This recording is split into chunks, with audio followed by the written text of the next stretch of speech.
Isip abag sa Enhanced Countryside Development Program sa Kapitolyo ug aron nga makanunayon ang supply sa baboy dinhi sa lalawigan sa Subo, may pasalig ang Department of Agriculture nga magpatukod og swine breeder ug multiplier farms dinhi sa lalawigan. Dugang detalye gikan ni Paula Mendoza.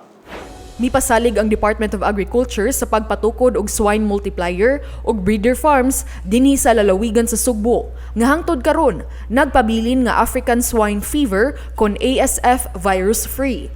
Atol sa pakigtagbo ni Agriculture Undersecretary for Livestock nga si William Medrano, kauban kang Gobernador Gwen Garcia ni adtong Huwebes, Hulyo 15. Nakadaig si Medrano sa mga higpit nga pamaagi sa Subo aron mapanalipdan ang hog industry dinhi gikan sa ASF. Una sa lahat, we really appreciate the provincial government of Cebu, the initiatives being undertaken to prevent the entry of the African swine fever.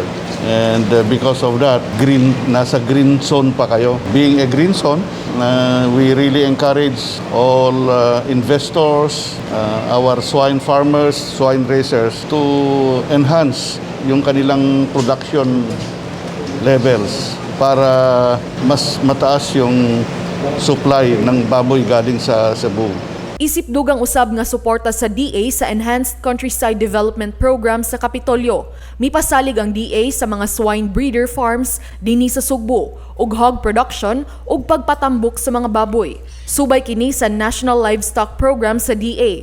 Diin mohatag sila og tabang pinansyal ngadto sa mga LGUs aron makapatukod og breeder farms ug slaughterhouses alang sa mga baboy. Lakip usab sa maong programa ang tabang pinansyal alang sa pagpalit og feeds, tambal og bitamina sa mga baboy ug uban pang mga ekipo sa farm.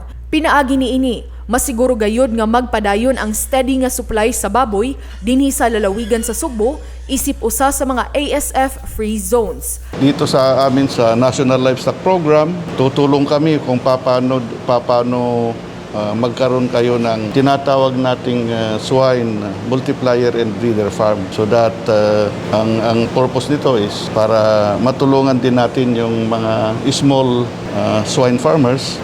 Yung ating project will be a sustainable source of stocks para sa ating mga backyard.